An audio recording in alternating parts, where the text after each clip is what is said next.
2 நாளாகமம் 17:3. கர்த்தர் யோசபாத்தோடு இருந்தார். அவன் பாகால்களை தேடாமல் தன் தகப்பனாகிய தாவீது முன் நாட்களில் நடந்த வழிகளில் நடந்து தன் தகப்பனுடைய தேவனை தேடி இஸ்ரவேலுடைய செய்கையின்படி நடவாமல் அவருடைய கற்பனைகளின்படி நடந்து கொண்டான். நமது செய்கைகளும் நமது நடக்கையும் மிகவும் முக்கியம். என்ன செய்கிறோம், எப்படி நடக்கிறோம் என்பதை பொறுத்து தான் நம்முடைய ஃப்யூச்சர் இருக்கிறது. இதில் நடை பிசகினால், கிரியைகள் தவறினால் எல்லாமே தவறான முடிவில் போய் முடிஞ்சிடும். ரொம்ப ஜாக்கிரதையாக இருக்கணும். இவன் நடக்கை, இவன் செய்கை, இவன் தேடினது எல்லாம் மிக அருமையான ஒரு வழியை பின்பற்றினான், தன் தகப்பனுடைய வழி. ஹல்லேலூயா. அவன் பொதுவாக பிள்ளைகள் யாரை போல தான் இருப்பாங்க, பெற்றோரை போல தான் இருப்பான். ஆமேன். பெண்கள் தாயை போல, மேக்சிமம் ஆண்கள் அப்படிதான், தகப்பனை போலவே டிட்டோ, ஜெராக்ஸ். அதில் எந்த ஒரு மாற்று கருத்தும் இல்லை. பக்தன் யோசபாத், இவன் யூதாவின் 4வது ராஜாவாக இருந்தான். 4வது ராஜாவாகிய இந்த யோசபாத் தன் தகப்பன் ஆசான் எப்படி நடந்து வந்தானோ அப்படியே டிட்டோ, வழி பிசகாமல் தேவனுக்கு பிரியமான ஒரு ஜீவனம் பண்ணினான் யோசபாத் ராஜா. ஹல்லேலூயா.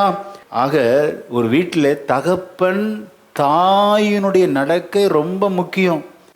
நான் எப்படியோ இருப்பேன், நீங்கள் இப்படி இருக்கக்கூடாது பிள்ளைகளே, அப்படி சொல்ல முடியாது. நான் தெரியாமல் இப்படி ஆயிட்டேன்டா, நீ ஏன் இப்படி இருக்கிற, அப்படிலாம் சொல்லவே கூடாது. உங்கள் பிள்ளைகள் சரியாகணும் அப்படின்னா பெற்றோராகிய நாம் சரியாக வாழ வேண்டும். ஹல்லேலூயா. ஆக தகப்பனுடைய தவறு, 2 பேர் தவறி போவார்கள். தகப்பனும் தவறுவான், பிள்ளைகளும் தவறுவார்கள். தாயும் அப்படிதான். தாய் தவறினால் தாயும் இடறி போவாள், அவர்களை பார்த்து வளருகிற பிள்ளைகளும் இடறுவார்கள். யோசபாத் தகப்பனை போல நடந்தான். இன்னொன்று இருக்கு, நமக்கு தகப்பன் செய்த தவற செய்ய மாட்டாங்க. நல்ல புத்தியுள்ள பிள்ளைகள் என்ன செய்வாங்கன்னா, தகப்பன் தவறிட்டா நாம இப்படி தான் இருப்போம், மேக்சிமம் தகப்பன மாதிரி இருப்பாங்க. ஆனால் சில விவரமுள்ள ஞானமுள்ள பிள்ளைகள் என்ன செய்வாங்கன்னா, தகப்பன் செய்த தவறை செய்யவே மாட்டாங்க, தகப்பன் செய்த நல்லதை செய்வாங்க. அப்போ அவங்க வாழ்க்கையில் தி பெஸ்ட், தகப்பன் செய்த தவறை விட்டுவிட்டு தகப்பன் செய்த நல்லதை எடுத்துக்கொண்டு தகப்பன் செய்த தவறை சரி செய்யும் போது தி பெஸ்ட், இன்னும் சிறந்த ஒரு வாழ்க்கைக்குள்ளே பிரவேசிப்பார்கள். ஹல்லேலூயா. நமக்கு ஒரு தகப்பன் உண்டு, பரம தகப்பன். ஆமென். அவரிடத்தில் எந்த ஒரு அநீதி இல்லை. பாவம் இல்லாதவர், பாவம் அறியாதவர், பாவம் செய்யாதவர். அவருடைய அடிச்சுவடுகளை பின்பற்றும் போது ஸ்தோத்திரம், உன்னதமான அனுபவம் நமக்கு கிடைக்கும். நல்ல கரங்களை தட்டி, நமக்கு முன்மாதிரியான ஒரு பரம தகப்பன் இருக்கிறார். ஹல்லேலூயா. இந்த பூலோக தகப்பனிடத்தில் அநேக குறைகள் இருக்கலாம், அதை பார்க்காதீங்க. நம்மை அழைத்தவர் உண்மை உள்ளவர். ஹல்லேலூயா. அப்போ தகப்பனுடைய தவறை செய்யாமல் நல்வழியை பற்றி கொண்டு வாழும்போது கண்டிப்பாக நம்முடைய வாழ்க்கையிலே ஆசீர்வாதங்கள் நிச்சயம் உண்டு. ஆமென். ஸ்தோத்திர. பெற்றோராகிய நமக்கு நல்ல ஒரு பாடத்தை தேவன் கற்றுக் கொடுக்க விரும்புகிறார். நமது பிள்ளைகளுக்கு முன்பாக நாம் எப்படி வாழ வேண்டும். பிள்ளைகளாகிய உங்களுக்கும் அப்படிதான். தகப்பன் தவறு பண்ணிட்டார், ஆகவே நானும் தவறு பண்ணுவேன் இருக்காதீங்க. யோசபாத்தை போல தகப்பன் தவறினதை அவன் அதை விட்டுவிட்டு நல்வழியை தெரிந்து கொண்டான், வெற்றியுள்ள வாழ்க்கை வாழ்ந்தான். ஹல்லேலூயா. 3ஆம் வசனத்தை வாசிங்க.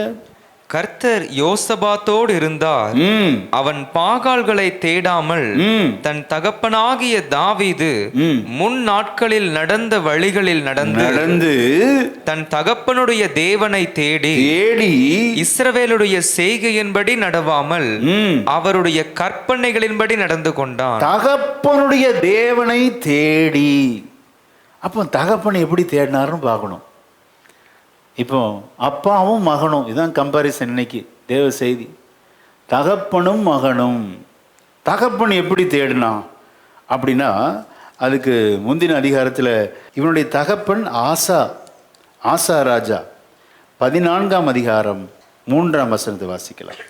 அந்நிய தேவர்களின் பலிபீடங்களையும் மேடைகளையும் அகற்றி சிலைகளை உடைத்து விக்கிரக தோப்புகளை வெட்டி தங்கள் பிதாக்களின் தேவனாகிய கர்த்தரை தேடவும் நியாய பிரமாணத்தின்படியும் கற்பனையின்படியும் செய்யவும் யூதாவுக்கு கற்பித்து. எப்படி தேடுறாரு பாருங்க, சும்மா தேடக்கூடாது. மேடைகளை அகற்றி சிலைகளை உடைத்து விக்கிரக தோப்புகளை வெட்டி கர்த்தரை தேடுவதில் கருத்தாயிருந்தார் ஆசா ராஜா. அல்லேலூயா. அப்பாவை போலவே மகனும். இந்த யோசபாத்தும் கர்த்தரை தகப்பன் தேடினது போலவே தேடினான் பாருங்க. எவ்வளோ அருமையான ஒரு தகப்பன் மகன் உறவு. கவனிங்க, இந்த யோசபாத் ஆண்டவருக்கு அடுத்த காரியத்தில் பயங்கர உற்சாகங்க. 17ஆம் அதிகாரம் 6ஆம் வசனத்தை வாசிக்கலாம். கர்த்தருடைய வழிகளில் அவன் இருதயம் உற்சாகம் கொண்டது. அவன் மேடைகளையும் விக்கிரக தோப்புகளையும் யூதாவை விட்டு அகற்றினான். அப்பா எப்படி வெட்டி உடைத்து அப்படி செஞ்சார், அதே போல டிட்டோ உற்சாகம் கொண்டது. நம்முடைய உற்சாகம் குறையவே கூடாது. அல்லேலூயா. ஆமென். உலக பிரகாரமான காரியத்தில் நம்ம நல்ல வீடை கட்டி அப்படியே கொஞ்சம் கொஞ்சமாக வீடெல்லாம் இழந்து குடிசையில் வந்தால் இருக்கிறோம். யாராவது அப்படி இருந்திருக்கிறீங்களா? டிக்ரிமெண்ட் ஆகி எல்லா வீடு எனக்கு வேணாம், குடிசை போதும், குடிசையில் வந்து யாராக இருந்திருக்கிறோமா? அப்படி யாரும் விரும்புகிறதே இல்லை. அடுத்த லெவல் தான். ஆனால் ஆவிக்குரிய வாழ்க்கையில் பாருங்கள், ரட்சிக்கப்பட்ட அந்த நாள் இருந்த சந்தோஷம் இப்போ இருக்கா? கழுதை தேஞ்சு கட்டெரும்பு ஆன கதை தான். ரட்சிக்கப்பட்ட நாட்களில் என்ன உற்சாகம், என்ன சோத்திரம்! ஆண்டவரை நாடி வருவது, கர்த்தருடைய பணியை யாரும் சொல்லாமலே செய்வது. இப்போ அந்த உற்சாகம் எத்தனை பேர்ட்ட இருக்கு? ஆவிக்குரிய வாழ்க்கையில் நம்ம உற்சாகம் கொள்ள வேண்டும். அல்லேலூயா. சர்ச்சுங்கிறது ஆண்டவர் உள்ள ஐக்கியம். அல்லேலூயா. மணவாளன் மணவாட்டி அந்த பந்தங்க ஊரான் சொல்றான்னு சொல்லி யாராவது கணவன் மனைவி பிரிஞ்சிருப்பாங்களா? அப்படிதான் நம்ம இன்னைக்கு பண்றோம். ஆண்டவருடைய பந்தத்தை ஒரு நாளும் சபை புறக்கணிக்க கூடாது. அல்லேலூயா. ஆமென். அந்த பந்தம் பிரிஞ்சிச்சுன்னா அப்போ ஆண்டவருக்கு உங்களுக்கு நெருக்க இல்லைன்னு அர்த்தம். சபை மாறக்கூடாது. கடைசி வரை ஒரு சபையில நிலைத்திருந்து கனி கொடுக்க வேண்டும். அல்லேலூயா. இதுதான் சத்தியங்க. சத்தியத்தை சத்தியமாக சொல்லிக் கொடுக்கணும் ஒரு போதகன். தேவனுக்கு அடுத்த காரியத்தில் உற்சாகம் குறையவே கூடாது. ஆமென். இந்த யோசாபாத் உற்சாகம் கொண்டான், தன் தகப்பனை போலவே. வேதத்துக்கு முக்கியத்துவம் கொடுத்தான். வாசிங்க 2 நாளாகமம் 17:9. இவர்கள் யூதாவிலே உபதேசித்து கர்த்தருடைய வேத புஸ்தகத்தை வைத்துக்கொண்டு யூதாவின் பட்டணங்களிலெல்லாம் திரிந்து ஜனங்களுக்கு போதித்தார்கள். அப்பா, இவன் பெற்ற அந்த சந்தோஷம் எல்லாருக்கும் கிடைக்கணும், சமஸ்த இஸ்ரவேலுக்கும். ஆமென். அந்த யூதாவின் ராஜா இருந்தான். யூதா பட்டணங்களில் எல்லாம் போய் வேதத்தை சுமந்து கொண்டு போய் போதிக்கிறவர்களை 16 பேரை நியமனம் பண்ணினான். இவர்கள் என்று சொல்லப்பட்டிருக்கிறது.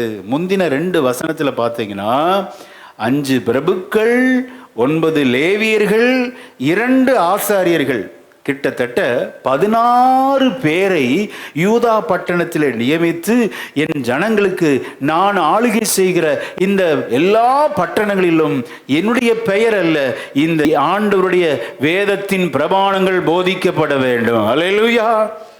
ஆமென். அந்த போதனை இருக்கணும்.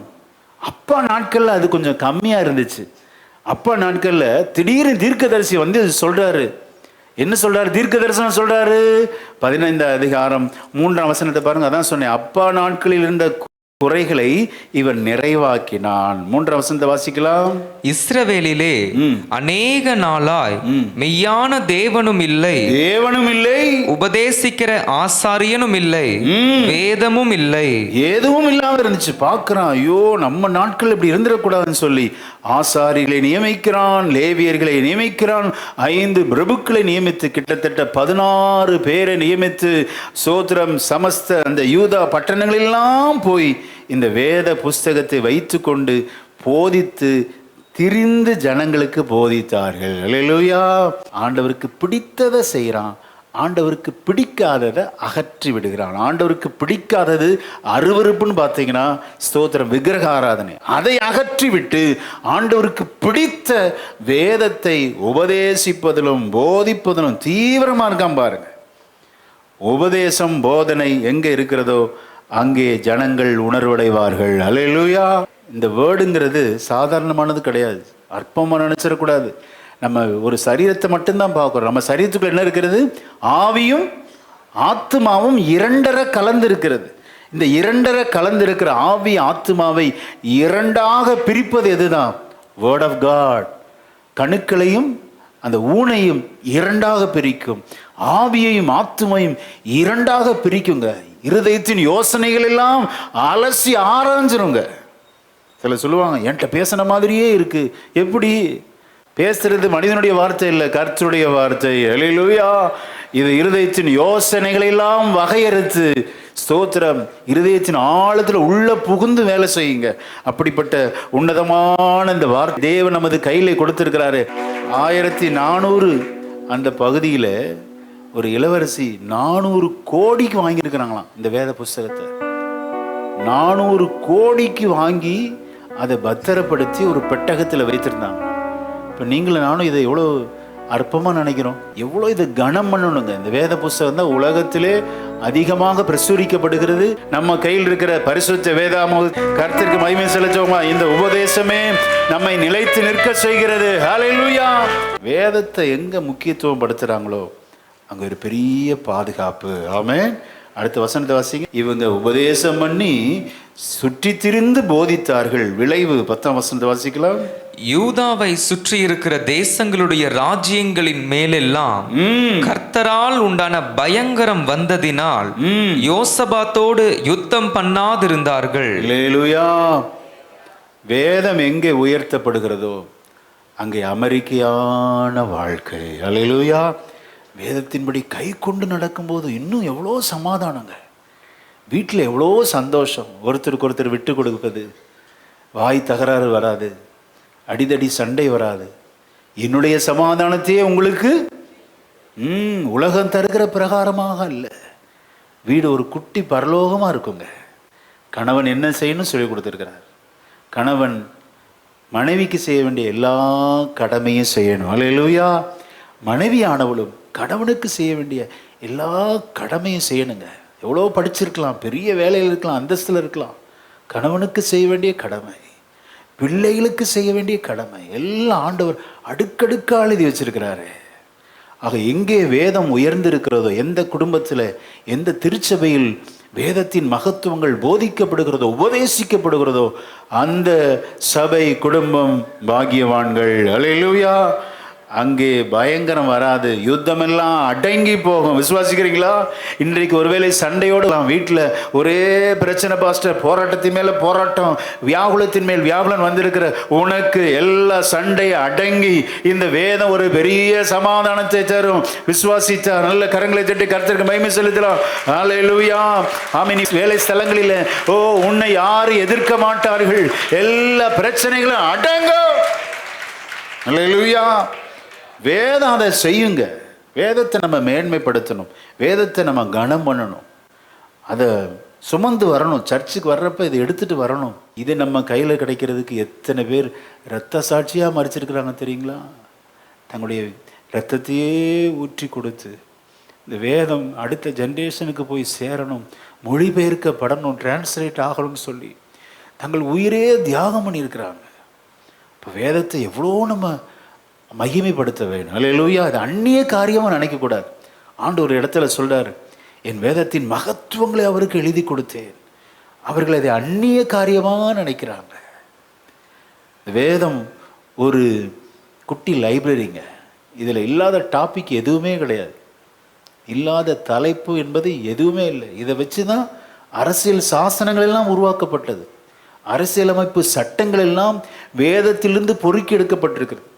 ஒரு மாடு போய் யாராவது முட்டுனா காயப்பட்டவனுக்கு மாடை வச்சிருக்கிறவன் காசு கொடுக்கணும், அவன் ட்ரீட்மெண்ட்லாம் இவன் தான் செய்யணும். இப்படி சின்ன சின்ன விஷயங்களுக்கெல்லாம் சட்டங்கள் இயற்றப்பட்டு அதெல்லாம் போட்டிருக்கு. அப்புறம் பெற்றோர் பிள்ளைகள் உறவு எப்படி இருக்கணும் என்றெல்லாம் முறைமைகள் வகுக்கப்பட்டிருக்கிறது நம்ம கையில் இருக்கிற பரிசுத்த வேதாகமம். அல்லேலூயா. வேதத்தை யூதாவின் பட்டணங்களெல்லாம் சுற்றி திரிந்து போதித்தார்கள். விளைவு எந்த யுத்தம் வரல, அமைதலாக இருந்தது. இப்போ தான் பிளஸ்ஸிங் வருது பாருங்க. என்ன பிளஸ்ஸிங்! வேதத்தை என்னைக்கு நம்ம மகிமைப்படுத்துகிறோமோ நமது வாழ்க்கையில் ஆசீர்வாதங்கள் கொட்டுன்னு கொட்டும். ஆமென். வேதத்தின்படி நடக்கணும், வேதத்தை வாசிக்கணும், தியானிக்கணும், அதை ஆராய்ச்சி செய்யணும், மணிக்கணக்காக உட்காந்து அதை படிக்கணும், அதுக்கு முக்கியத்துவம் கொடுக்கணும். ஸ்தோத்திரம். பாருங்க, என்னுடைய வாழ்க்கையில் அடுக்கடுக்கா ஆசீர்வாதங்கள் வருது. 12ஆம் வசனத்தை வாசிங்க. இப்படியே யோசபாத் வர வர மிகவும் பெரியவனாகி யூதாவிலே கோட்டைகளையும் ரஸ்துக்களை வைக்கும் பட்டணங்களையும் கட்டினான். யூதாவின் பட்டணங்களில் அவன் பெரிய வேலைகளை நடத்தினான். எருசலேமிலே பராக்கிரமசாலிகளான சேவகர் அவனுக்கு இருந்தார்கள். பாருங்களேன், நமக்கெல்லாம் பெருகணும். இப்ப இருக்கிறது போல 1000 மடங்கு 100 மடங்கு ஆசீர்வாதம், இரட்டிப்பான நன்மை கேட்குறோம். அதுக்கெல்லாம் மைய காரணம் இந்த பரிசுத்த வேதாகமம். அல்லேலூயா. அதை மறந்துடக்கூடாது. இதை விட்டுட்டு ஆசீர்வாதத்துக்கு பின்னால் போனீங்கன்னா எல்லாம் போயிடும், உங்களுக்கு ஆவிக்குரிய வாழ்க்கையும் போயிடும். இது நல்ல இறுக பற்றி கொண்டால் நீங்கள் வர வர சோத்திரம், நீங்கள் குடியிருக்கிற இடத்துல பெரியவனாய் மாறுவீர்கள். விசுவாசிக்கிறீங்களா? ஓ ஹல்லேலூயா. இருக்கிற இடத்துல சுகித்திருப்பீர்கள், அநேகருக்கு நீங்கள் ஆசீர்வாதமாய் இருப்பீர்கள். ஓ, நீங்கள் வர வர மிகவும் பெரியவர்களாய் மாறுவீர்கள். இது நடக்கும். பெரிய வேலையை நடத்தினான். இவன் காலத்தில் தான் யூதா பட்டணங்கள், ஸ்தோத்திரம், இராணுவம் பாருங்க பெருகினது இவனுடைய காலத்தில். ஒரு தேசத்துக்கு பாதுகாப்பு எது? இராணுவம் வெயிட்டா இருக்கணுங்க. அப்பதான் அண்டை நாடுகள் வந்து அடிக்காது. நம்ம தேசத்துலையும் பாருங்கள், இராணுவத்துக்கு தான் 1000 கோடி 2000 கோடிலாம் போட்டு பிரான்ஸ்லேருந்து எல்லா இடத்துலேருந்து உங்களுக்கு பார்த்தீங்கன்னா ஏவுகணைகள் வாங்குவது, விமானங்கள், போர் விமானங்கள் வாங்குவது எல்லாம் இராணுவ பலத்தில் தான் ஒரு பட்டணத்தின் அந்த வெயிட்டேஜ் இருக்குது. இவன் எல்லாம் சேகரித்து யூதா பட்டணத்தை நல்ல ஸ்ட்ராங்காக மாற்றினான். 2 லட்சம் பராக்கிரமசாலிகள். 16ஆம் வசனத்தில் ஸ்தோத்திரம். 1,80,000 சேவகர்கள், 2 லட்சம் வில்லும் கேடயம் பிடிக்கிறவர்கள். வாசிக்கலாம், 17ஆம் வசனத்தை வாசிக்கலாம். பென்யமீனிலே எலியாத்தா என்னும் பராக்கிரமசாலி இருந்தான். அவனிடத்திலே வில்லும் கேடகமும் பிடிக்கிறவர்கள் 2 லட்சம் பேர் இருந்தார்கள். பாத்தீங்களா? 2 லட்சம். அதுக்கு கீழே 1,80,000 பேர் சேவகர்கள். எல்லாரையும் சம்பாதித்தான். தேசம் வலுவாய் மாறினது. ஹல்லேலூயா. பலப்பட்டு நல்ல செழிப்பாக இருந்துச்சுங்க. காரணம், தகப்பன் பின்பற்றின நல் வழியை மகன் பின்பற்றினான். ஆமென். ரொம்ப கவனமாக இருக்கணும் பிள்ளைகள். உங்கள் அப்பா அம்மாவை நீங்கள் ஃபாலோ பண்ணணும், நல்ல பாதைகளை ஃபாலோ பண்ணணும். நம்முடைய ஆண்டவரை விட்டுவிடவே கூடாது. ஆமென். ஸ்தோத்திரம். இவங்க அப்பா நல்ல ஜெபிக்கிறவருங்க. ஆசா ராஜா ஜெபம் நம்மளால் மறக்கவே முடியாது. 14ஆம் அதிகாரத்தின் 11ஆம் வசனத்தை வாசிக்கலாம். ஆசா தன் தேவனாகிய கர்த்தரை நோக்கி கூப்பிட்டு கர்த்தாவே, கர்த்தாவே, பலமுள்ளவனுக்காகிலும் பலனற்றவனுக்காகிலும் உதவி செய்கிறது உமக்கு லேசான காரியம். லேசான காரியம்பா. எங்கள் தேவனாகிய கர்த்தாவே, எங்களுக்கு துணை நில்லும். உம்மை சார்ந்து உம்முடைய நாமத்திலே ஏராளமான இந்த கூட்டத்திற்கு எதிராக வந்தோம். கர்த்தாவே, நீர் எங்கள் தேவன், மனுஷன் உம்மை மேற்கொள்ள விடாதேயும் என்றான். ஆசா ராஜாவின் கருத்தான ஜெபங்க. பலம் உள்ளவனுக்காயிலும் உதவி செய்கிறது லேசான காரியம்ப்பா. ஆண்டவர், எங்களுக்கு எதிராக எத்தியோப்பியர்கள் வந்திருக்கிறாங்க. 10 லட்சங்க ஜனங்கள் கூடி வந்திருக்கிறாங்க எதிராக. இவங்க கையில் இருக்கிறது 2,80,000. 10 லட்சம் எங்கே இருக்குது? 2,80,000 எங்கே இருக்குங்க? ஆசா ராஜா ஆண்டவரை நோக்கி பார்க்குறான். 10 லட்சம் ஜனம் எத்தியோப்பியர் வந்து நிற்கிறாங்க. ஏசப்பா, நாங்கள் வெறும் 2,80,000 தான், எங்களுக்கு உதவி செய்யும், உமக்கு லேசான காரியம். அல்லேலூயா. மனுஷன் எங்களை மேற்கொள்ள ஒட்டாதிரும். இந்த 10 லட்சம் 2,80,000 போட்டு அமுக்கி விட செஞ்சிடாதீங்க ப்ளீஸ்ன்னு கெஞ்சி ஜெபிக்கிறான். இதெல்லாம் மகன் பார்க்குறான். யாரு? யோசாபாத். இவனுடைய அரசாட்சி நாட்களிலும் இப்படிப்பட்ட யுத்தம் வருது. இவனும் இதே போல ஜெபம் ஏறெடுக்கிறான் பாரு. அப்பா எப்படியோ மகன் அப்படியே. வாசிக்க கேட்போம் இவனுடைய ஜெபத்தை பாருங்க. 20ஆம் அதிகாரம் 12ஆம் வசனத்தை வாசிக்கலாம். எங்கள் தேவனே, அவர்களை நீர் நியாயந்தீர்க்க மாட்டீரோ? எங்களுக்கு விரோதமாக வந்த இந்த ஏராளமான கூட்டத்திற்கு முன்பாக நிற்க எங்களுக்கு பலன் இல்லை. நாங்கள் செய்ய வேண்டியது இன்னதென்று எங்களுக்கு தெரியவில்லை. ஆகையால் எங்கள் கண்கள் உம்மையே நோக்கிக் கொண்டிருக்கிறது. ஆமென். அப்பா ஜெபத்தை டிட்டோ பாருங்க. இங்க என்ன பிரச்சனை? 3 ஜாதி வந்து நிக்குது. அம்மோன் புத்திரர், மோவா புத்திரர், சேயீர் மலை தேசத்தார், 3 கூட்டத்தார். அங்க 10 லட்சம், 2,80,000. இங்க 3 ராஜாக்கள் வர்றாங்க. டே அப்பா, பயந்துட்டாருங்க யோசாபாத் பயந்து. நெருக்கடியான நேரத்தை ஆண்டவர் எதுக்கு அனுமதிப்பார்னா, நம்மளை சும்மா விட்டா இந்த மைண்ட் இருக்கு பாருங்க, கண்டதை யோசிச்சுட்டு ஆண்டவருக்கு விருப்பமில்லாதெல்லாம் செஞ்சிடும். அதனால தான் சில நேரத்தில் இப்படி நெருக்கடி அனுமதிப்பார். இப்போ பயந்து 3ஆம் வசனத்தை வாசிங்க. 20ஆம் அதிகாரம் 3ஆம் வசனம். அப்பொழுது யோசபாத் பயந்து கர்த்தரை தேடுகிறதற்கு ஒருமுகப்பட்டு யூதாவெங்கும் உபவாசத்தை கூறுவித்தான். பார்த்தீங்களா? 3 ராஜா சேர்ந்து வந்த உடனே பயம் வந்துடுச்சு. நேரம் எங்க வர்றோம்? தேவ சமூகத்துக்கு. அப்ப இதுக்கு முன்பாக ஸ்தோத்திரம். சில நேரத்தில் அப்படி ஆண்டவர் அனுமதிப்பார். ஆண்டவர் அனுமதிக்காம எந்த பிரச்சனையும் வராது. அவருடைய முகத்தை தேடணும். இல்லாட்டி நம்ம மைண்டு சும்மா இருக்காது. மைண்டு இந்த மனம் இருக்குது பாருங்கள், அலை பாய்ந்து சில தவறெல்லாம் பண்ணிடும். அதுக்காக சில நேரத்தில் அனுமதிப்பார். உபவாசம் போடு, ஜெபம் பண்ணு, ஆண்டவர் தேடி அவருடைய சமூகத்தை நாட செய்து ஒரு பெரிய ஜெயத்தை தர வல்லவராக இருக்கிறார். அல்லேலூயா. தேட வைத்து, உபவாசிக்க வைத்து, ஜெபிக்க வைத்து, கண்ணீர் சிந்த வைத்து நம்மை ஆசீர்வதிப்பார். அல்லேலூயா. அழிந்து போக அல்ல, அது ஒரு நெறிப்படுத்துவாருங்க, ஒரு முறைப்படுத்துவார் நமது வாழ்க்கையை. இன்னைக்கு சில நெருக்கடி நீங்கள் சிக்கி கொண்டு வந்திருக்கலாம், பயப்படாதீங்க, அதையெல்லாம் மாற்ற அவர் வல்லவராய் இருக்கிறார். அல்லேலூயா. ஆசா ராஜாவின் ஜெபம் கேட்கப்பட்டது உண்மையானால், யோசபாத் ராஜாவுடைய ஜெபம் கேட்கப்பட்டது உண்மையானால், நம்முடைய ஜெபமும் கர்த்தர் கேட்டு எதிரிகளின் சந்தித்து கொண்டிருக்கிற பிரச்சனைகளது விடுவிக்க அவர் வல்லவராய் இருக்கிறார். எல்லா ஜெபத்திற்கும் தேவன் பதில் செய்கிறவராய் இருக்கிறார். ஜெபத்தை கேட்கும் எங்கள் தேவா, ஜெபத்தின் ஆவி தந்தருளும், ஜெபத்திலே தரித்தி, ஜெபத்தின் காண செய்யோ. கரங்களை தட்டி ஜெபத்தை கேட்கும்,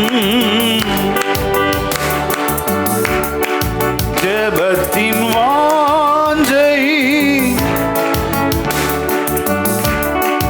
ஜெபத்திலே ஜெபத்தின் மேன்மை, ஜெபத்தின் மேன்மை, ஜெபமே ஜீவன், ஜெபம் ஜெயம், ஜீவிய தீர்க்கு, ஜெபமே ஜீவன், ஜெபம் ஜெயம், ஜீவிய, இதுவே யோசபாத் பயந்து உபவாசம் இருந்து தேவனுடைய முகத்தை நாடி தகப்பனை போல ஜெபித்தார். ஆமென். இந்த 2 ஜெபத்தை நம்ம மறக்கக்கூடாது. நமக்கு நெருக்கடிகள் வரும்போது, போராட்டங்கள் வரும்போது ஆண்டவரை நோக்கி நாம் ஜெபிக்கணும். இந்த பிரச்சனை நேரத்தில் நம்ம எல்லா யோசனையெல்லாம் மழுங்கி போயிருங்க, ஞானமெல்லாம் மழுங்கி போயிடும். ஒன்றே ஒன்று தான் நமக்கு கை தூக்கி நிறுத்தும், நமது உருக்கமான ஜெபம். அல்லேலூயா. ஜெபத்தை விட்டுறக்கூடாது, ஆண்டவரை நோக்கி பார்க்கணும். இந்த ஜெபம் வீண் போகல. மோவா புத்திரர், அம்மோன் புத்திரர், சேயீர் மலை தேசத்தார். ஆண்டவர் பார்த்தாரு, யோசாபாத்துடைய ஜெபத்தை கேட்டு என்ன செஞ்சார் தெரியுங்களா? கத்தியின்றி இரத்தமின்றி ஆமேன் ஒரு பெரிய வெற்றியை கொடுத்தார். எப்படி வெற்றி கொடுக்க முடியும்? இந்த அம்மோன் புத்திரர் மோவார் புத்திரர் சேர்ந்து சேயீர் மலை தேசத்தார் அடிக்கிறாங்க. அடிச்சு இவனை காலி பண்ணிட்டாங்க. சத்துருக்களுக்குள்ளே ஒரு குழப்பத்தை அனுப்பி விட்டுறார் ஆண்டவர். அம்மோன் புத்திரர் மோவா புத்திரர் 2 பேரும் சேர்ந்து சேயீர் மலை தேசத்தாரை அடித்து வீழ்த்துறாங்க. அதுக்கப்புறம் பார்த்தீங்கன்னா அம்மோன் புத்திரர் மோவா இவங்க 2 பேருக்குள்ள கைகலப்பு வந்து பிரேதங்களாக கிடந்தார்கள். வேதம் சொல்லுகிறது, இவர்கள் போய் புகுந்து பாளையத்திலே கொள்ளை அடித்தார்களாம். அல்லேலூயா. ஒருவேளை நீங்க கலங்கி வந்திருக்கலாம், பிரச்சனைகள், ஆண்டவரே எனக்கு தீர்வே இல்லையா? உங்களுக்கு தீர்க்க தரிசனமா சொல்ல முடியும். அவனுடைய வார்த்தையின்படி நான் உங்களுக்கு சொல்றேன், உங்க பிரச்சனைகளுக்குள்ளே ஒரு தீர்வை வைத்திருக்கிறார். அவன் பிரச்சனைகளுக்குள்ளே உனக்கு ஒரு தீர்வை கொடுத்து அவர்களுக்குள்ளே உனக்கு ஒரு வெற்றியை வைத்திருக்கிறார். நீ பயப்படாதே, உன் ஜெபம் கேட்கப்பட்டிருக்கிறது. கர்த்தரை தேடி நீ வந்த நாட்களை கர்த்தர் நினைவு கூறுகிறார். உன் உபவாசத்தை ஆண்டவர் அங்கீகரித்திருக்கிறார். உன் கண்ணீரை தேவன் பார்த்திருக்கிறார். கண்ணீரோடு விதைக்கிற உன்னை ஆண்டவர் வருகிற நாட்கள்ல கம்பீரத்தோடு நடக்க செய்வார். அல்லேலூயா. ஆமென். ஜெபம் உருக்கமா இருந்தா போதும். பிரச்சனைகளுக்குள் என் தேவன் தீர்வை வைத்திருக்கிறார். பயப்படாதீங்க. சொல்யூஷன் எங்கும் இல்லை. நீ எந்த காரியத்தை பிரச்சனையை பயந்து வந்திருக்கிறீங்களோ அதற்குள்ளே தீர்வை வைத்திருக்கிறார். கூடி ஆராதிக்கிறாங்க. பெராக்கா, இந்த சரித்திரம் நமக்கு தெரியும். இதெல்லாம் இன்னைக்கு தேவ செய்தி. ஒரு அறிமுகமாக இதை நான் சொல்றேன். ஜெபிக்கும் போது கத்தியின்றி இரத்தமின்றி எந்த ஒரு அடிதடி இல்லாம வாக்குவாதம் இல்லாம கர்த்தரே யுத்தத்தை செய்வார். ஆமென். அந்த யுத்தத்தின் நம்ம அறிந்து கொள்ளவே முடியாதுங்க. நம்ம வேலை என்ன? எங்களுக்கு பலன் இல்லை சுவாமி. அல்லேலூயா. இந்த பிரச்சனையெல்லாம் சமாளிக்க எனக்கு ஞானம் இல்லை, எனக்கு பலன் இல்லை, என்னுடைய அறிவுக்கு அப்பாற்பட்டதாக இருக்கிறது. சோத்திரம். பலம் உள்ளவனுக்காயிலும் பலனற்றவனுக்காயிலும் உதவி செய்கிறது உமக்கு லேசான காரியம். அல்லேலூயா. ஆசா ராஜாவுடைய ஜெபத்தை 10 லட்சம் எங்க, 2,80,000 எங்க, ஒண்ணுமே முடியாது. இப்போ இந்த யுத்தத்தை நீங்க தான் செய்யணும் ஆண்டவர். சரண்டர் ஆயிரணுங்க. அப்படி சரண்டர் ஆயிட்டா கர்த்தர் யுத்தத்தில் அவர் வல்லவர். ஆமென். நீங்கள் அமர்ந்திருந்து நானே தேவன் என்று நீங்கள் நின்று கொண்டு நான் உங்களுக்கு செய்யும் ரட்சிப்பை பாருங்கள். வேடிக்கை பார்க்க சொல்றார். நின்று கொண்டு இந்த காரியம் என்னமாய் முடியும் என்று அறிய மட்டும் பொறுத்திரு அப்படிங்கிறார். ரூத்தின் புஸ்தகத்தில் 3:18 வாசிக்கிறோம்.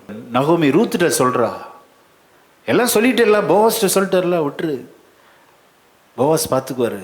இந்த காரியம் என்னமாய் முடியும் என்று அறிய மட்டும் பொறுத்திரு. Stand still, be still, sit still.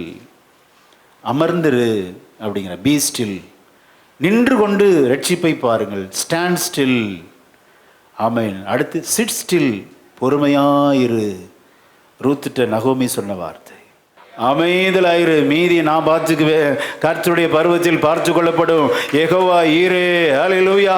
உன் தேவைகளை கர்த்தர் பார்த்து அற்புதமாய் நடத்த அவர் வல்லவராக இருக்கிறார். நல்ல கரங்களை தட்டி நீங்கள் அமர்ந்திருந்து நானே தேவன் என்று அறிந்து கொள்ளுங்கள். நீங்கள் நின்று கொண்டு நான் உங்களுக்கு செய்யும் ரட்சிப்பை பாருங்கள். இந்த காரியம் என்னமாய் முடியும் என்று மட்டும் நீ பொறுத்திரு. இதுக்கு என்ன அர்த்தம்? உன் கை நீட்டாத, உன் கையை மடக்கு. நான் என் கையை நீட்டினா அது அதிசயமா இருக்கும். அல்லேலூயா. நீ அமைதியா நில்லு. ஆண்டவர் நம்மோடு இடைபடுகிறார். பயப்படாதீங்க. கர்த்தருடைய பருவத்தில் எல்லாம் பார்த்து கொள்ளப்படும். விசுவாசிக்கிறீங்களா? இந்த ஆசா ராஜாவுக்கு எல்லாம் சக்ஸஸ்ஃபுல்லாக முடிஞ்சிச்சு. திடீர்னு ஒரு தீர்க்கன் வர்றார். அது யார் அப்படின்னா அசரியா. 15ஆம் அதிகாரம் 1ஆம் வசனத்தை வாசிக்கலாம். தீர்க்கன் வந்து தீர்க்க தரிசனம் உரைக்கிறார். அப்பொழுது தேவனுடைய ஆவி ஓதேதின் குமாரனாகிய அசரியாவின் மேல் இறங்கி சொல்லுகிறார், அவன் வெளியே ஆசாவுக்கு எதிர்கொண்டு போய் அவனை நோக்கி, ஆசாவே, ஆசாவே, யூதா பென்யமின் கோத்திரங்களின் சகல மனுஷரே கேளுங்கள், நீங்கள் கர்த்தரோடு இருந்தால் அவர் உங்களோடு இருப்பார், நீங்கள் அவரை தேடினால் உங்களுக்கு வெளிப்படுவார், அவரை விட்டு ஆகில் அவர் உங்களை விட்டு விடுவார். ஒரு எச்சரிப்பின் தீர்க்க தரிசனம் சொல்றாருங்க. நீங்க தேடுனா உங்களுக்கு தென்படுவார், விட்டுட்டீங்கன்னா அவரும் விட்டுருவார் அப்படிங்கிறார். தீர்க்க தரிசனம் அப்படி இருக்கணும். தேடுனா தென்படுவார். எப்படி தேடணும்? சும்மா அப்படி கை கட்டி தேடக்கூடாது. அப்படிதான் நம்ம தேடுறோம். எப்படி தேடணும்? ஒரு செயின் காணாம போனா விட்டுருவீங்களா? சொல்லுங்க பாப்போம். மூளை முடுக்கெல்லாம் போட்டு இழுத்து போட்டு தேடி கண்டுபிடிச்சாதான் நிம்மதி. எப்படி கருத்தா தேடுறோம், அப்படி ஆண்டவரை கருத்தாக தேட வேண்டும். அல்லேலூயா. இனி வர நாட்களில் நீங்கள் ஒரு பொருத்தனை பண்ணுங்க. 2026 ஆலயத்துக்கு வரும்போது பயபக்தியோடு ஆண்டவர் இன்றைக்கு என்ன பேசுவார், ஒரு தேடுதல் இருக்கணுங்க, ஒரு வாஞ்சை இருக்கணும், கர்த்தருடைய காரியத்தில் உற்சாகம் இருக்கணும். ஆண்டவர் அப்படி தேடணும். தேடினால் தென்படுவார், விட்டு விட்டால் அவ்வளோதான் அப்படிங்கிறார். இதை அப்பா ஆசா ராஜா கேட்குறாரு. கேட்டு உடனே கை கொள்றாருங்க. தீர்க்க தரிசனம் சொன்னால் அதை கேட்டு உடனே நம்ம கை கொள்ளணும். இதே அதிகாரத்தில் பாருங்க 8ஆம் வசனம். இது அப்படியே ஃபாலோ பண்ணுவார் யோசாபாத்தும். யோசாபாத்தின் நாட்கள் இப்படி ஒரு தீர்க்கன் வெளிப்பட்டு தீர்க்க தரிசனம் சொல்லுவான். அவனும் அப்பா செஞ்ச மாதிரியே செய்வார். இங்க அப்பா என்ன செய்யறாரு? 8ஆம் வசனத்தை வாசிக்கலாம். ஆசா இந்த வார்த்தைகளையும் தீர்க்கதரிசியாகிய ஓதேதின் தீர்க்கதரிசனத்தையும் கேட்டபோது அவன் திடன் கொண்டு அருவருப்புகளை யூதா பென்யமின் தேசம் அனைத்திலும் எப்ராயிமின் மலை தேசத்தின் தான் பிடித்த பட்டணங்களிலும் இருந்து அகற்றி கர்த்தருடைய மண்டபத்தின் முன்னிருக்க கர்த்தருடைய பலிபீடத்தை புதுப்பித்து. அல்லேலூயா. கேட்ட உடனே உணர்வடைந்து அப்பா உடனே சட்டத்தை போடுறார். என்ன சட்டம்? ஸ்தோத்திரம். எல்லாரும் பலிபீடத்துக்கு வாங்க, பலி செலுத்துவோம் வாங்க. ஜனத்தை கூட்டுறார். Gather the people. எல்லாம் சேர்ந்து ஆண்டவரை ஆராதிக்கிறாங்க. எப்படி ஆண்டவரை தேடினாங்க பாருங்க. ரொம்ப மகிமையாக இருக்குங்க. எவ்வளோ உன்னதமான தேவனை ஆராதிக்கிறோம். எவ்வளோ கனத்துக்குரியவர், மகிமைக்குரியவர். சின்ன சின்ன அற்பமான சாக்கு போக்குகளுக்காக ஆண்டவரை விட்டுருவோமே, ஆண்டோடைய ஆராதனை விட்டுருவோமே. எவ்வளோ கனத்துக்குரிய தேவனை எவ்வளோ மகிமைப்படுத்தணும். 12ஆம் வசனத்தை வாசிங்க. 12ஆம் வசனம். தங்கள் பிதாக்களின் தேவனாகிய கர்த்தரை தங்கள் முழு இருதயத்தோடும் தங்கள் முழு ஆத்துமாவோடும் தேடுவோம் என்றும் சிறியோர் பெரியோர் ஸ்திரீ புருஷர் எல்லாரிலும் இஸ்ரவேலின் தேவனாகிய கர்த்தரை தேடாதவன் எவனோ அவன் கொலை செய்யப்பட வேண்டும் என்றும் ஒரு உடன்படிக்கை செய்து. பாருங்க, தேடாதவன் என்ன செய்யணுமா? கொன்னே போடணும் பிரமாணம் கட்டின ராஜா ஒரு ஜீவோ பாஸ் பண்றாரு, கவர்மெண்ட் ஆர்டர் பாஸ் பண்றாரு. தேடாதவன் கொலை செய்யப்பட கடவன். இதுக்கு ஜனங்க சந்தோஷப்பட்டாங்களாம். அது வாசனை ரொம்ப ஆச்சரியமா இருந்துச்சு. 15ஆம் வசனத்தை வாசிக்கலாம். இந்த ஆணைக்காக யூதா ஜனங்கள் யாவரும் தங்கள் முழு இருதயத்தோடும் ஆணையிட்டு தங்கள் முழு மனதோடும் அவரை தேடினார்கள். கர்த்தர் அவர்களுக்கு வெளிப்பட்டு சுற்றுப்புறத்தாரால் யுத்தமில்லாத பண்ணும்படிக்கு இளைப்பார பண்ணினார். அல்லேலூயா. கர்த்தரை கருத்தாய் தேடும்போது எல்லாரும் நமக்கு அனுகூலமாய் இருப்பார்கள். ஆமென். ஏன் எல்லா இடத்திலும் பிரச்சனை, சண்டை, அடிதடி? கர்த்தரை ஒழுங்கா தேடுறதில்லை, கருத்தா தேடுறதில்லை, முழு இருதயத்தோடு தேடணும். இந்த 2 வசனத்தில் பாருங்க, 3 வார்த்தை அண்டர்லைன் பண்ணிக்கோங்க. முழு இருதயம், முழு ஆத்மா. 15ஆம் வசனம் மைய பகுதியில் முழு மனதோடு அவரை தேடினான். அல்லேலூயா, ஆமென். முழு இருதயத்தோடும் முழு மனதோடும் முழு ஆத்மாவோடும் எல்லாம் அடக்கினார். ஆமென். தீர்க்கன் வந்து இங்கே ஒரு தீர்க்க தரிசனம் சொல்றான். 19ஆம் அதிகாரம் 2ஆம் வசனத்தை வாசிங்க. அப்பொழுது அனானியின் குமாரனாகிய யெகூ என்னும் ஞான திருஷ்டிக்காரன் புறப்பட்டு அவனை சந்தித்து ராஜாவாகிய யோசபாத்தை நோக்கி, துன்மார்க்கனுக்கு துணை நின்று கர்த்தரை பகைக்கிறவர்களை நீர் சிநேகிக்கலாமா? இது நிமித்தம் கர்த்தருடைய கடுங்கோபம் உம்மேல் வர இருந்தது.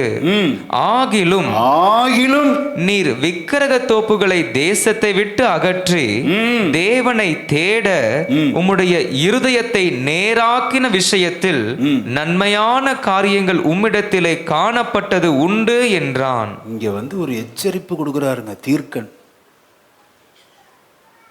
உனக்கு பெரிய மரண போராட்டம் வர இருந்தது, மரணத்திலிருந்து உன்னை விடுவிச்சிருக்கிறேன், ஜாக்கிரதை அப்படிங்கிறார். ஏன் விடுவிச்சேன் தெரியுமா? உங்க அப்பாவை போல நீ ஒரு சில நாட்கள் என்னை கருத்தாய் தேடினாய். கருத்தா தேடினபடினால ஆகாத நட்பு உனக்கு இருந்தது, வேண்டாத ஃபெலோஷிப் இருந்தது. எனக்கு அது பிடிக்கல, உன்னை நான் கொன்று போட முயற்சித்தேன். ஆனாலும் தேவனை தேடுகிற விஷயத்துல நன்மையானதை நீ செய்தபடினால எஸ்கேப் ஆயிருக்க. ஏதோ ஒரு சில நாட்கள் நீங்கள் தேவனை கருத்தாய் தேடி இருக்கிறீர்கள். ஆகவே தான் பெரிய பெரிய மரண போராட்டங்கள் இருந்து தேவனே உங்களை தடுத்து நிறுத்தி யோசாபாத்தை எச்சரித்த அதே தேவன் இன்றைக்கு இந்த சபையை எச்சரிக்கிறார். ஓ, அநேக மரண போராட்டங்கள், ஓ உன்னுடைய சாவுக்கு ஆமென் கெடுதியான காரியங்கள் நடக்கவிருந்தது. ஆனால் உன்னுடைய கிருபையினாலே உனக்கு ஜீவனை கூட்டி கொடுத்திருக்கிற மகனே, மகளே, இந்த நாட்களில் நீ கருத்தாய் தேவனை தேட வேண்டும். ஆமென். அப்படி சொல்றார். உடனே இதை கேட்டுட்டார் பாருங்க. அப்பா எப்படி சொன்ன உடனே பலிபீடத்தை புதுப்பித்து யூதாவெங்கும் ஆணை பிறப்பித்து, ஸ்தோத்திரம், ஆண்டவரை தேடாதிருக்கிறவன் கொலை செய்ய கடவன், அவரை முழு இருதயத்தோடு முழு ஆத்மாவோடு முழு மனதோடும் அவரை தேட வேண்டும் ஒரு சட்டம் போடுறாரு பாருங்க. அதே போல இவரும் உடனே சட்டம். அப்பா எப்படி அப்படிதாங்க பிள்ளை. உடனே கூப்பிடுறாரு, எல்லாரையும் கூப்பிடுறாரு, கூப்பிட்டு பேசுறாரு. நியாயாதிபதிகள் நீதி நியாயம் செய்யணும், அநியாயமா நியாயம் செஞ்சிடாதீங்க அப்படின்னு எச்சரிக்கிறார். 6ஆம் வசனத்தை வாசிங்க.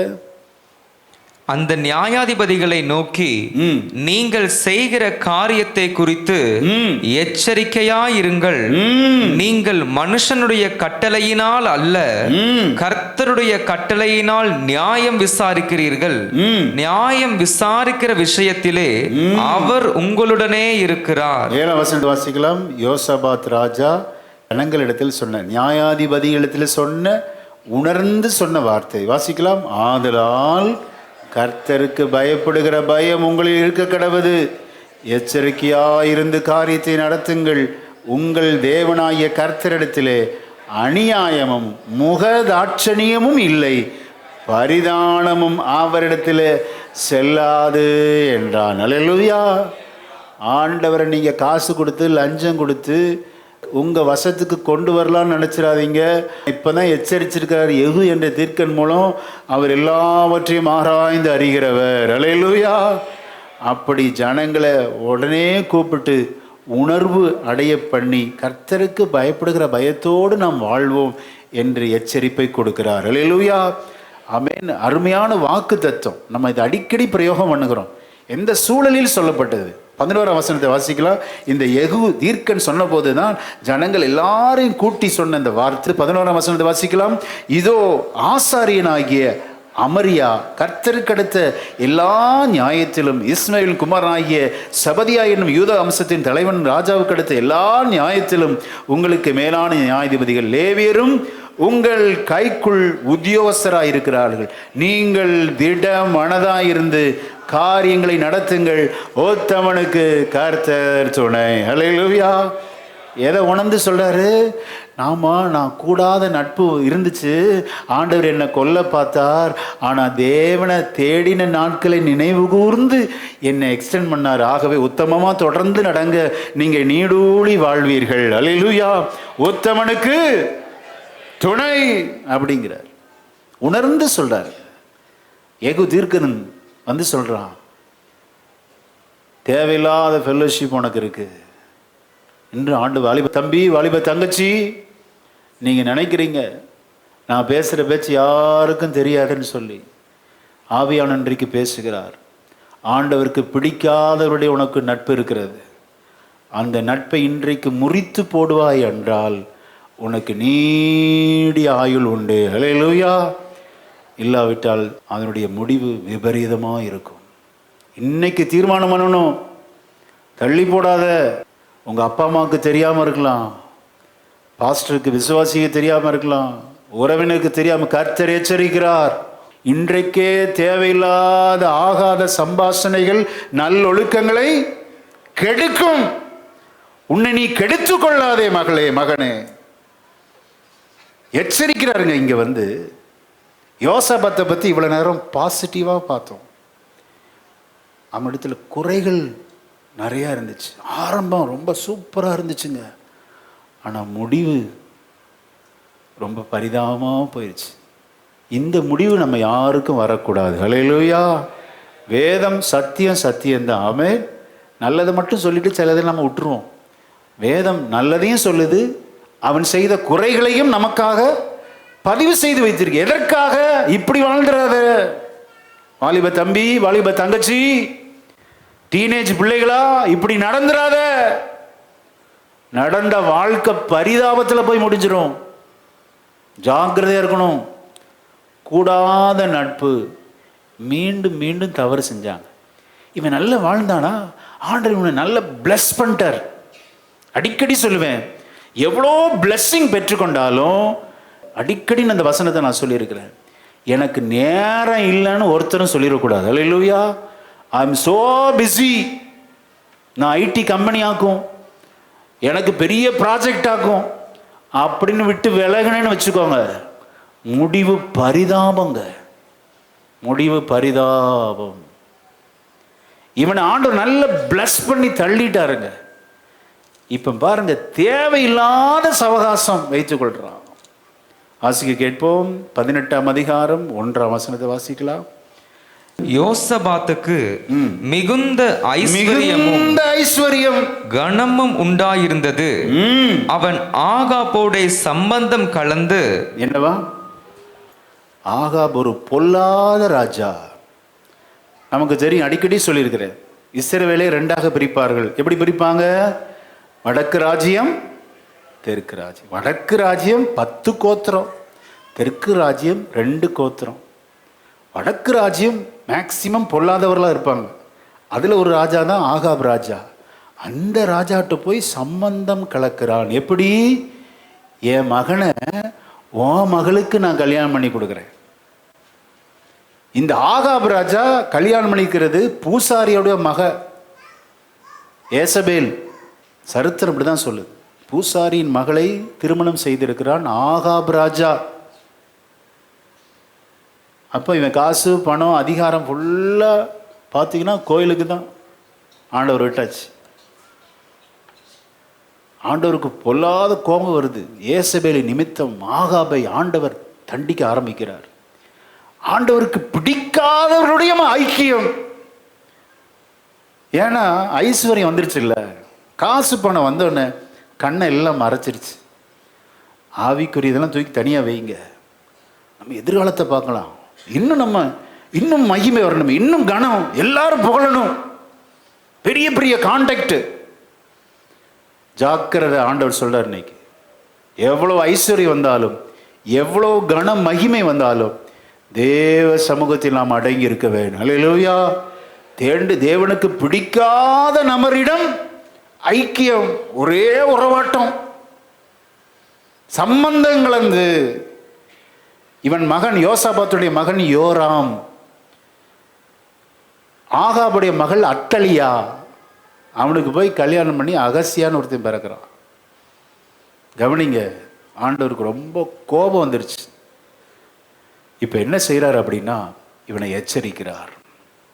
என்னத்தான் இவன் நல்வழியில் நடந்தாலும் முடிவு ஐஸ்வர்யம் வரும்போது, ஆசீர்வாதம் வந்த உடனே தேவனை விட்டு பின்வாங்குகிறான். உலகத்தோடு ஐக்கியம் சம்பந்தம் கலந்து. ஆகாப் ராஜா சொல்றார், நான் ஒரு யுத்தத்துக்கு போறேன், வர்றியா யோசபாத், ஆர் யூ கம்மிங் அப்படிங்கிறார். எஸ். ஜெபிக்கல, ஆண்டோட ஆலோசனை கேட்கல, உடனே நான் வருகிறேன், நான் தான் நீர், நான் தான் நீர், நீர் தான் நான். எவ்வளோ அந்நியம். அதனால தான் இவனுடைய மகனுக்கு பேரும் யோராம், அந்த ஆகாமுடைய மகனுக்கு பேரும் யோராம். ஒரே குழப்பமாயி சோத்திரம் பெரிய ஆராய்ச்சி செய்து கண்டுபிடிச்சா கடைசியில் ஆகாபுடைய மகனுக்கு பேரும் யோராம், இவன் யோசாபாத்துடைய மகனுக்கு பேரும் யோராம். உன் மகன் பேரையும் நம்ம பேருக்கு வச்சிருவோம், என் மகளை உனக்கு தரேன் வச்சுக்கோ, அப்படி அந்யோன்யம் ஆயிரும், ரெண்டு பேர் இணைஞ்சிடலாம். ஜாக்கிரதை தம்பி, ஹல்லேலூயா. தங்கச்சி ஜாக்கிரதை, ஆண்டவர் எச்சரிக்கிறார். இதுக்கு மேல உனக்கு ஒரு எச்சரிப்பு வராது. பல தடவை உன்னை ஆண்டவர் எச்சரித்து விட்டார், கீழ்ப்படிய மாட்டேங்கிறியே. ஆகாப் கேட்கல. நான் தான் நீர், நீ தான் நான், வாங்க போலாம் அப்படிங்கிறார். யுத்தத்துக்கு போறாங்க. போற வழியில இவங்களுக்கு ஒரே பிரச்சனை. என்ன பிரச்சனை? ஸ்தோத்திரம், திடீர்னு டவுட் ஆயிடுச்சு. ஒரு தீர்க்கதரிசியை கூப்பிடும் வா அப்படிங்கிற. ஆகாப் சொல்றாரு, 400 தீர்க்கதரிசி இருக்கிறான், கூப்பிடு. 400 தீர்க்கதரிசி வந்து தீர்க்கதரிசனம் சொல்றாங்க, நீங்க போற யுத்தத்தில் நீங்க ஜெயிச்சிருவீங்க ராஜாவே, உங்களுக்கு ஒரு பெரிய ஜெயம் கிடைக்கும் என்று 400 மெஜாரிட்டி சொல்லுது. ஒருத்தன் வர்றான் மிகாயா, மைனாரிட்டி. 400 எங்க, ஒருத்தன் எங்க. இவன் சொல்றான், நீ போறது யுத்தத்தில் தோத்துருவ, உன்னை கொன்றுவாங்க அப்படிங்கிறான். நான் அப்பவே சொல்லலை. ஆகாப் சொல்றான், வடக்கு ராஜ்யத்தின் ராஜா சொல்றான், அப்பவே சொல்ல. இந்த மிகாயா எப்ப பார்த்தாலும் எனக்கு விரோதமாக தான் பேசுவான், வாயை திறந்தாலே அவன் எனக்கு விரோதமாக தான் பேசுவான். அப்ப சொல்றாரு, பக்கத்தில் ஒருத்தன் போய் ஓங்கி கன்னத்தில் அடிக்கிறான். ஏண்டா 400 பேர் ஒரே தீர்க்க தரிசனம் சொல்றான், உனக்கு மட்டும் என்னடா வேற தீர்க்க தரிசனம்? ஓங்கி கன்னத்தில் அரைக்கிறான். அப்ப சொல்றான், நான் சொன்னது நடக்கும், திரும்பி வர்றப்ப நீ இருக்க மாட்டேன். உடனே இவனை தூக்கி எல்லாம் அரெஸ்ட் பண்ணி வச்சிடுறாங்க. அரெஸ்ட் பண்ணிட்டு போயிடுறாங்க. அந்த யுத்தத்தில் இந்த ஆகாப் என்ன சொல்கிறான்னா, இவனை வேஷம் மாற சொல்கிறான். நீ இஸ்ரேல் ராஜா மாதிரி இரு, நான் சாதாரண ஆளாக இருக்கிறேன். இவனை வந்து எல்லாரும் ஓங்கி அடிக்க வர்றாங்க. இவன் கடந்து கத்துறான், நான் அல்ல இஸ்ரவேல். இஸ்ரவேல்ங்கிறது வடக்கு ராஜ்யம், யூதாங்கிறது தெற்கு ராஜ்யம். நான் அல்ல இஸ்ரவேல் ராஜா அப்படிங்கிறான். உடனே இவன் எல்லாம், இவன் இல்லடா, இவன் பார்க்கத்தான் இஸ்ரவேல் ராஜா மாதிரி ட்ரெஸ் பண்ணியிருக்கான். ஆகாப் கொடுத்த ஆலோசனை பார்த்தீங்களா? கூடாத நட்பு, இவன் உயிருக்கே கேடுங்க, உயிருக்கே டேஞ்சர். ஆண்டவர் கிருபையினால் இவனை பாதுகாத்தார். ஹல்லேலூயா. ஆண்டவர் இவனை பாதுகாக்கிறார். ஒருவன் தெரியாமல் எய்த அம்பினாலே ஆகாபுடைய அவனுடைய சரீரத்தில் அந்த அம்பு பட்டு அவன் அங்கேயே மரித்து போகிறான். இப்போ தான் கூப்பிடுறாரு. இப்போ யார் வர்றா? இப்போ நம்ம வாசித்த எகு சொல்றாரு. 2 வசனத்தை இப்போ வாசிக்கலாம். யூதாவின் ராஜாவாகிய யோசபாத் எருசலேமில் உள்ள தன் வீட்டிற்கு சமாதானத்தோட திரும்பி வந்துட்டான். அப்பொழுது அனானியின் குமாரனாகிய எகு என்னும் ஞான திருஷ்டிக்காரன் புறப்பட்டு அவனை சந்தித்து ராஜாவாகிய யோசபாத்தை நோக்கி, துன்மார்க்கனுக்கு துணை நின்று, துன்மார்க்கனாகிய ஆகாபுக்கு துணை நின்று கர்த்தரை பகைக்கிறவர்களை நீர் சிநேகிக்கலாமா? இது நிமித்தம் கர்த்தருடைய கடும் கோபம் உம்மேல் வர இருந்தது. ஆகிலும் நீர் விக்கிரக தோப்புகளை தேசத்தை விட்டு அகற்றி தேவனை தேட உம்முடைய இருதயத்தை நேராக்கின விஷயத்தில் நன்மையான காரியங்கள் உம்மிடத்திலே காணப்பட்டது உண்டு என்றான். அல்லேலூயா. இப்படி எச்சரிக்கிறான். எச்சரிப்பை பெற்றுதான் உடனே சரிப்படுத்திக் கொள்றான். ஆனால் அடுத்து ஒரு யுத்தம் வருகிறது. அதிலும் ஆண்டவரை நோக்கி 20ஆம் அதிகாரத்தில் நம்ம தியானித்தோம். 3 அம்மோன் புத்திரர், மோவா புத்திரர், சேயீர் மலை தேசார். அதுலேயும் ஜெபித்து ஜெயம் எடுக்கிறான். ஆனால் இவனுடைய 35 வயதில் இவன் ராஜாசனம் சிங்காசனத்தில் உட்கார்றான். கிட்டத்தட்ட 25 ஆண்டு காலங்கள் இவனுடைய அரசாட்சி. 35, 25, 60 மரித்து போ. ஆனால் மரண தருவாய் நேரத்தில் மீண்டும் இந்த ராஜா, ஆகாபுடைய ராஜா, அவங்களுடைய பையன் பேர் என்ன, யோராம், அவனுடைய இன்னொரு பையன் அகசியா, அங்கே போய் திருப்பியும் பந்தனை எச்சரித்தார், ஞானம் வேண்டாமா, திருப்பியும் செய்த தவிர அப்படியே செய்கிறான். விளைவு, முடிவு தோல்வியிலே முடிகிறது. இந்த தோல்வி ஒருவருக்கு கூட இருக்கக்கூடாது என்பதற்காகத்தான் இந்த எச்சரிப்பின் சத்தத்தை இன்றைக்கு ஆண்டவர் முழங்க பண்ணுகிறார். அல்லேலூயா, ஆமென். மற்றபடி உங்களை குற்றப்படுத்த அல்ல. இன்னைக்கு நாம் உணர்வடையணும், தெளிவடைஞ்சு ஆண்டவருக்கு பிடிக்காத அந்த கூடாத நட்பு நமக்கு இருக்கவே கூடாதுங்க. ஆண்டவரோடு ஐக்கியமாக இருங்க, ஸ்தோத்திரம். தேவ ஜனங்களோடு, சபையோடு நெருக்கமாக இருங்க. இந்த ஐக்கியத்தில் பங்கு பெறுங்க. ஒருவருக்கொருவர் ஆறுதலாக இருங்க. ஒருவர் பருகிற துன்பத்தில் வலது கை கொடுத்து அவர்களை தூக்கி எடுத்து நிறுத்துங்க. ஜெப உதவி உங்களால் ஆன மட்டும் உதவி நீங்கள் செய்யணும். அதில் நம்ம கருத்தாக இருங்க. ஆண்டவருக்கு பிரியமில்லாத ஆகாபோடு கூட்டாய்மை. அவனுடைய மனைவி எசபேல் விக்கிரக ஆராதனைக்காரியுடைய மகள் அவள். கவனிங்க, இவனுடைய முடிவு ரொம்ப பரிதாபமாயிருச்சு. இவ்வளோ எச்சரிப்பு பெற்றான், அப்பாவை போல ஜெபம் பண்ணான். ஆனால் கடைசி வாசிக்க கேட்போம், 20ஆம் அதிகாரம் 35. அதற்கு பின்பு யூதாவின் ராஜாவாகிய யோசபாத் பொல்லாப்பு செய்கிறவனான அகசியா என்னும் இஸ்ரவேலின் ராஜாவோடு தோழமை பண்ணினான். அகசியா ராஜா, அவன் பேரே பொல்லாப்பு செய்கிற ராஜா. பொல்லாதவர்களோடு கெட்ட வார்த்தை பேசுகிறவனுக்கு எதுக்கு ஐக்கியம்?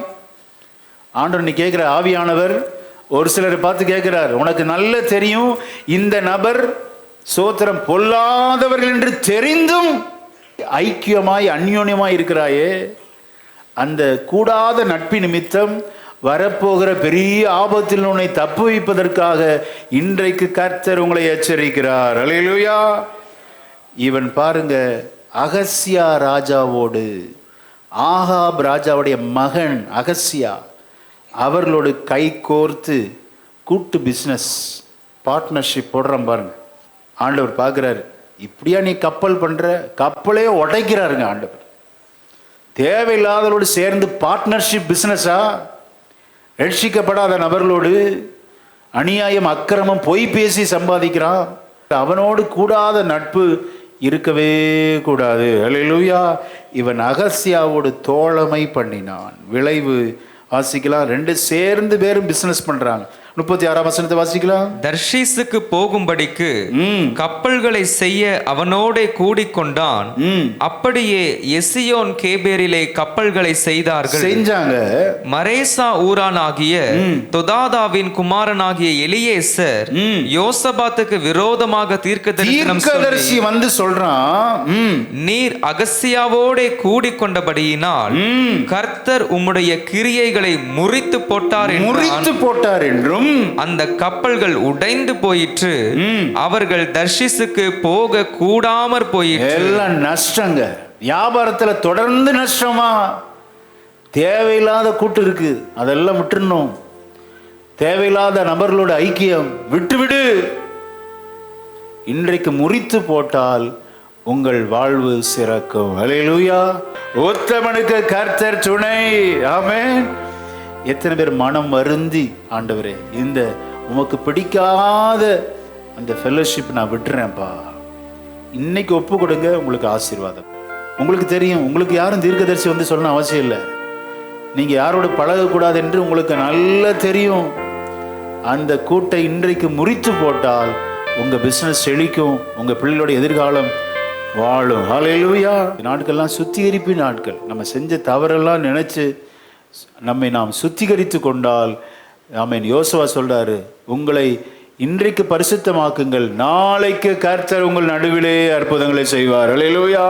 நல்ல கரங்களை தட்டி, இன்றைக்கு ஒரு பரிசுத்தமாகுதல் அவருடைய வார்த்தையின் மூலம் வெளிப்பட்டு கொண்டிருக்கிறது. நாளைக்குள்ள உனக்கு ஒரு கர்த்தர் ஒரு அற்புதத்தை செய்வார். அல்லேலூயா. ஆமென். யோசபாத் அகசியா என்ற ஆகாபின் இன்னொரு மகன், அப்போ இன்னொரு மகன் யாரு? அவன் கூடயும் கூட்டு. எவ்வளோ எச்சரிச்சிருக்கார். கீழ்ப்படியில் மனம் திரும்பலை, அவர் கூட ஐக்கியம். யார் அவர்? வாசிக்க ஆமாம், 2 ராஜாக்கள் 3ஆம் அதிகாரம் 5 வாசிங்க. ராஜாக்களின் புஸ்தகத்திலும் நாளாகமத்தின் புஸ்தகத்திலும் இந்த ராஜாக்களுடைய சரித்திரங்கள் இருக்கிறது. வாசிக்கலாம். ஆகாப் இறந்து போன பின் மோவாபின் ராஜா இஸ்ரவேலின் ராஜாவுக்கு விரோதமாய் கலகம் பண்ணினான். ஏன் அப்படின்னா, இது ஒரு சுருக்கத்தை உங்களுக்கு நான் சொல்றேன். இந்த மோவாப் ராஜா பக்கத்து அண்டை நாடு. இவங்க இந்த ஆகாபுக்கு கப்பம் கட்டி கொண்டிருந்தார்கள். லட்சம் ஆட்டுக்குட்டி தருவாங்க. ஒவ்வொரு வருஷமும் அவங்க லட்சம் ஆட்டுக்குட்டி, லட்சம் குறும்பாட்டு கடா 4ஆம் வசனத்தில் இருக்கு. இப்படி இந்த மோவாப் ராஜா இவர்களுக்கு வரி செலுத்திக்கிட்டு இருந்தாங்க. இப்போ ஆகாப் இறந்துட்டானா, இப்போ நான் வரி செலுத்த முடியாது அப்படின்னு சொல்லி அவன் மகன் யோராம் ஆட்சிக்கு வர்றான். யோராம்கிட்ட ஒரே பிரச்சனை, உங்கள் அப்பா காலத்தில் நான் வரி கட்டினேன், உன் காலத்தில் நான் கட்ட முடியாது, வேணா சண்டைக்கு வா அப்படிங்கிறான். இப்போ யோராம் யாரை கூப்பிடுறான் அப்படின்னா, இப்போ தான் பொண்ணு கொடுத்துருக்காங்களே, அத்தலியாலை கொடுத்துருக்குறாங்களே, அதனால் என்ன பண்ணுறான்னா கூப்பிடுறான், வர்றீங்களா என் கூட அந்த மோவாப் ராஜாவை அடித்து வீழ்த்திடலாம் அப்படிங்கிற. 7ஆம் வசனத்தை வாசிக்கலாம்.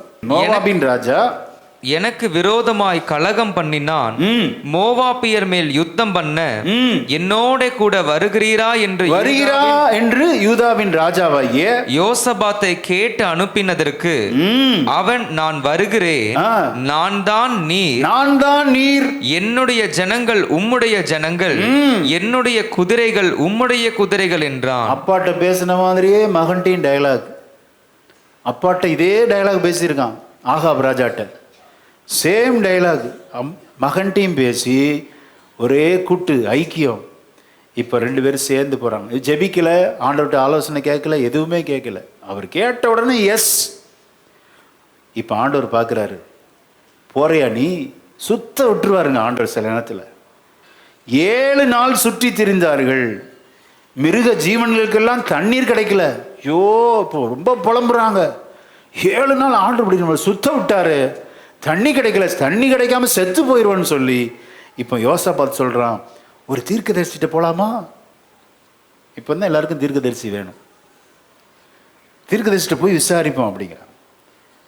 எலிசாட்ட போகிறாங்க, நாங்கள் இப்படி வந்திருக்கிறோம், இந்த மோவாப் ராஜாவுக்கு எதிராக யுத்தத்துக்கு வந்திருக்கோம், நீங்கள் என்ன சொல்கிறீங்க, ஜோமணி சொல்லுங்க அப்படிங்கிறான். இப்போ ஜபம் பண்ணி எலிசா சொல்கிறார், ரொம்ப அருமையான வார்த்தை. வாசிக்கலாம், 14ஆம் வசனத்தை வாசிக்கலாம். அதற்கு எலிசா, நான் யூதாவின் ராஜாவாகிய யோசபாத்தின் முகத்தை பாராதிருந்தால், முகத்தை மட்டும் பார்க்கல அப்படின்னா, நான் உம்மை நோக்கவும் மாட்டேன், உம்மை பார்க்கவும் மாட்டேன் என்று சேனைகளுடைய கர்த்தருக்கு முன் இருக்கிற நான் அவருடைய ஜீவனை கொண்டு சொல்லுகிறேன். நீங்க 2 பேரும் வந்திருக்கிறீங்க, ஆகாபுடைய மகன் யோராமும் யோசபாத்தும் வந்திருக்கிறீங்க. யோசபாத்து மட்டும் வரலன்னா நீ தொலைஞ்சடா. அவன் வந்திருக்கிறான், யோசபாத்து உன் கூட வந்திருக்கிறான், அவன் கர்த்தரை கருத்தாய் தேடினான். இங்கேயும் இறக்கம் வெளிப்படுது பார்த்தீங்களா? அப்பா காலத்துலையும் இறக்கம் வெளிப்பட்டுச்சு, மகனோடும் கூட்டு. இப்பவும் புத்தி வரல, இப்பவும் ஆண்டவர் இறங்கி சொல்றாரு, யோசபாத்து முகத்தை பார்த்தனால உனக்கு நான் ஒரு அற்புதம் செய்கிறேன், நீங்கள் காற்றையும் காண மாட்டீர்கள், ஆனாலும் நீங்கள் இந்த பள்ளத்தாக்கு தண்ணீரால் நிரப்பப்படும் என்று கர்த்தர் சொல்லுகிறார். அல்லேலூயா, ஆமென். இன்றைக்கு ஆண்டவர் உங்களுக்கு இரக்கமா சொல்றார். பல தடவை உனக்கு எச்சரித்தும், ஆமென், ஆண்டவருக்கு பிடிக்காத ஐக்கியத்தை உனக்கு விட மனசில் இல்லை. இன்னைக்கு தான் கடைசி வாய்ப்பு. முழங்கார் படிட்டு ஜோமுனுங்க. ஆண்டவருக்கு பிடிக்காத அந்த ஐக்கியத்தை விட்டு நான் விலகுவேன்னு சொல்லி பொருத்தனை பண்ணு, கர்த்தர் உனக்கு ஒரு அற்புதத்தை செய்வார். அல்லேலூயா. ஆண்டவர் யோசபாத்தின் நிமித்தம் இரக்கம் செய்கிறார். என்ன அப்படின்னா, கத்தியின்றி இரத்தமின்றி, ஆமாம், எந்த ஒரு சண்டையின்றி. இங்கேயும் பார்த்தீங்கன்னா ஒரு அற்புதம். எப்படி அற்புதம் நடக்குது அப்படின்னா, வாய்க்காலை வெட்டுங்கள் அப்படிங்கிறார். தண்ணீர், அது வனாந்தரங்க, தண்ணீரே இல்லாத இடம். இவங்க ஆண்டவருடைய வார்த்தைக்கு கீழ்ப்படியணும். கீழ்ப்படிஞ்சா உடனே ஆசீர்வாதம். வாய்க்காலை வெட்டுகிறார்கள், உடனே ஆண்டவர் தண்ணி எங்கேருந்து வந்துச்சுன்னே தெரில, அந்த வனாந்திரத்தில் தண்ணி வந்து நிரம்பிருச்சா, நிரம்பி அந்த ஆடு மாடுகள் எல்லாம் தண்ணீரை குடிக்கிறது. ஆனால் இவர்களுக்கு எதிராய் வந்த இந்த மோவாபியர்கள் இருக்கிறாங்க பாருங்க, அதிகாலையில் வரும்போது அந்த சன்லைட் வந்து அந்த தண்ணி மேலே பட்ட உடனே ரத்த மாதிரி தெரியுது. அதிகாலை சன்லைட்டில் அந்த தண்ணி பார்க்கறதுக்கு ரத்த மாதிரி, எங்கடா இங்கே தண்ணீரே இல்லை, வனாந்திரமா இருக்கு. வந்தாங்களே யோசாபாத்தும் யோராமும் 2 பேரும் சண்டை போட்டு அடிச்சு அது ரத்த கலரியா மாறிடுச்சுன்னு சொல்லி இவங்க பக்கத்தில் வந்து பார்த்தா அது உண்மையாவே தண்ணி தான், அது ரத்தம் இல்லை. சோத்திரம். இவர்கள் அவர்களை மேற்கொண்டார்கள். அல்லேலூயா. ஆண்டவரை தேடி அவனுடைய வார்த்தைக்கு நம்ம கீழ்ப்படிந்து ஆமீன் வாய்க்காலை வெட்டும்போது சோத்திரம், காற்றையும் காண மாட்டீர்கள், மழையையும் காண மாட்டீர்கள், ஆனால் உங்கள் பள்ளத்தாக்கு நிரப்பப்படும் என்று கர்த்தர் சொல்லுகிறார். உங்களுக்கு வேண்டிய எல்லாவற்றையும் கொடுத்து உங்கள் எதிரியின் மேல ஒரு வெற்றியை தர கர்த்தர் வல்லவராயிருக்கிறார். நீங்கள் பயந்திருக்கிற காரியத்தில் கர்த்தர் ஒரு அற்புதத்தை செய்வார். காற்றை காண மாட்டீர்கள், மழை இல்லை, ஆனாலும் இந்த பள்ளத்தாக்கு தண்ணீரால் நிரப்பப்படும். அல்லேலூயா. இதெல்லாம் கர்த்தருடைய இரக்கங்க, கிருபை. அது கிருபையினாலே இது நடந்தது. ஆண்டவர் உங்களோடு பேசி கொண்டிருக்கிறார். நமது பொல்லாத வழிகளை விட்டு மனம் திரும்பும் போது கர்த்தர் இன்றைக்கும் நம்மேல் இரக்கமுள்ளவராய் இருக்கிறார். விசுவாசிக்கிறீங்களா? 2 ராஜாக்கள் 3:17 வாசிக்கலாம். நீங்கள் காற்றையும் காண மாட்டீர்கள், ஆனாலும் நீங்களும் உங்கள் ஆடு மாடுகளும் உங்கள் மிருக ஜீவன்களும் குடிக்கும்படிக்கு நிரப்பப்படும் என்று கர்த்தர் சொல்லுகிறாராம். இது கர்த்தரின் பார்வைக்கு மோவாபியரையும் உங்கள் கையிலே ஒப்பு கொடுப்பார். அல்லேலூயா. பரிசுத்தமுள்ள நல்ல பிதாவே, நேர்மையான பரிசுத்த ஆராதனை நீர் பேசினீரப்பா. உமது ஜனங்களை நேசித்து ஆண்டவரே, அவனுடைய ஆரம்பம் மிக அற்புதமாக இருந்தது. கர்த்தருடைய வழிகளில் நடந்தான், கர்த்தரை தேடினான், கர்த்தருடைய வழிகளில் உற்சாகம் கொண்டான். அப்பா, உமக்காக பெரிய காரியங்களெல்லாம் செய்தான். ஆனால் ஆண்டவரே, முடிவு பரிதாபம் என்று நாங்கள் தியானித்தோம் சுவாமி. ஆண்டவர், அப்படிப்பட்ட பரிதாபங்கள் ஒருவருக்கு கூட வரக்கூடாது சுவாமி. எங்களுடைய முடிவு அற்புதமாக இருக்க உதவி செய்யுங்க. உமக்கு எது பிடிக்குது எது பிடிக்காது என்பதை நாங்கள் கருத்தை ஆராய்ந்து தேட முழு இருதயத்தோடு, முழு மனதோடு, முழு ஆத்மாவோடு உம்மை நாங்கள் தேடி உங்கள் நாமத்தை நாங்கள் மகிமைப்படுத்தினப்பா. இந்த உடலில் உயிர் இருக்கிறவரை தான் உண்மை நாங்கள் தேடி வர முடியும். இந்த உயிர் இருக்கிறவரை உமது சமூகத்தில் தேவ ஜனங்கள் நேரத்தை செலவிட செய்யட்டப்பா. மற்ற காரியங்களெல்லாம் ஒதுக்கி வைக்கட்டப்பா. ஆண்டவர், தேவனோடு உள்ள ஐக்கியம், அந்த ஆதி அன்பு விட்டுவிடக்கூடாது சுவாமி. எங்களை தாழ்த்துகிறோம். நீர் மகிமைப்படும். இயேசுவின் நாமத்தில் ஜெபிக்கிறோம் நல்ல பிதாவே.